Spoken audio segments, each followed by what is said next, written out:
On the night he was betrayed in the upper room with his disciples, Jesus got up from the meal, took off his outer clothing, and wrapped a towel around his waist. He then poured water into a basin and began washing his disciples' feet, drying them with the towel that was wrapped around him. After this act of service for them, Jesus shared, "You call me teacher and Lord, and rightly so, for that is what I am. Now that I, your Lord and teacher, have washed your feet, you also should wash one another's feet. I have set you an example that you should do as I have done for you.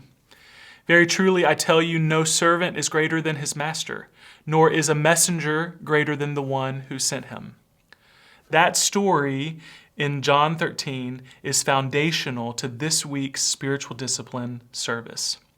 Service is at the very heart of our calling as the people of God, because service is at the very heart of our God himself.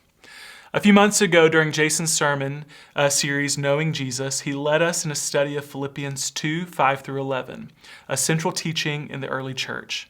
In this passage, Paul invites us to model our lives after the life that Jesus led, who, despite being God, chose to empty himself by becoming a servant made in our likeness. And then, as a man, he lived a life of humility, a life that ultimately led to his death on a cross. In that sermon, Jason urged us to make Jesus the Lord of our whole life, our whole self.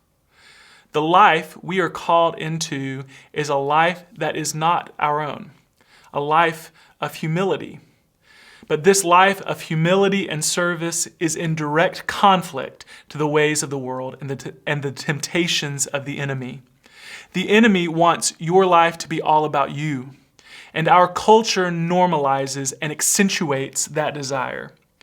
The enemy wants our lives to revolve around our needs, our desires, and our happiness. But Jesus models the opposite.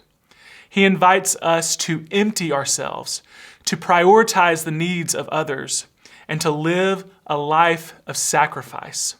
This life of sacrifice starts with our eyes. Are we able to see the needs of our family members, our friends, and our neighborhood? Are we able to see others as God sees them? Adele Calhoun writes, "When we are preoccupied with our own concerns, much of the world is simply invisible to us." Service is rooted in seeing others as God does. By looking beyond our own needs and desires, we are able to see people as our compassionate God sees them, and love people as our good God loves us. The spiritual discipline of service can help us transform our hearts and our eyes for the sake of the world, and can help us model our lives after the life of Jesus. Here's an initial question to discuss as a class. Who is someone in your life who has modeled a life of service and humility to you? Share about them.